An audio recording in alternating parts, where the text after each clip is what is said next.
I think most people know Molokai is really different from the other islands.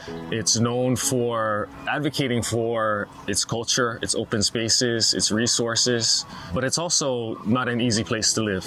It's a very expensive place to live. There's not a lot of opportunities here, but I think the payoff is that we live in a community here where people care about one another and they help one another. And I'm proud of that. I'm proud to be from this place. I think the heart of what we're doing here on Molokai is energy justice. Energy is a human basic necessity.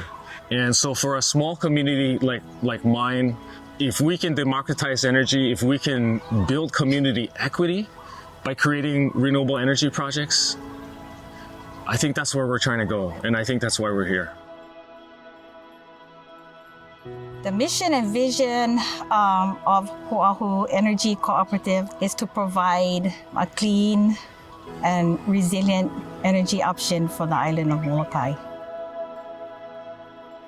Renewable energy and getting off fossil fuels, it just makes sense.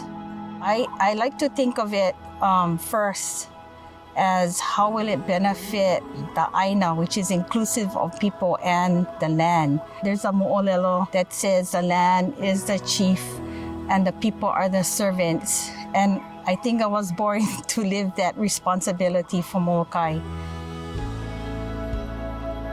30% of Molokai residents are renters, and we have a lot of homesteaders, a lot of older homes, and so we have a lot of people here who are kind of left out in the cold when it comes to renewable energy.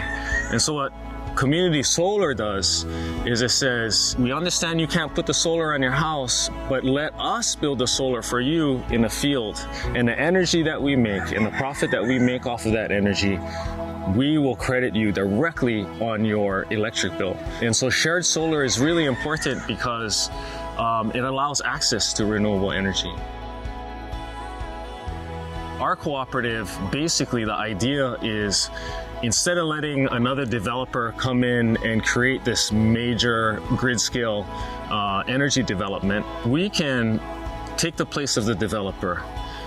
Then we can perhaps build a system that best reflects our community, best reflects our culture. We know what we want, we know what is needed, and we know where we want to go. And that's a clean and resilient future for the future generations. And as a Hawaiian, we always think about the futures to come, the children that are not even born yet. And we know that we want to leave them a place where we've grown up and was able to enjoy and to practice and to love. Talking about climate change it's a little bit sensitive for me. Probably before I die, this will be underwater. You know, I'm most likely going to be one of the first people to be displaced on this island. I live a stone throw away from the water. To have to talk to my kids about what they're gonna have to fight for, what their life is gonna be like, that's a tough conversation. I think it's another motivator for us to do the things that we have to do. It's the most important work I've ever done in my life, and I'm proud that I have something to contribute.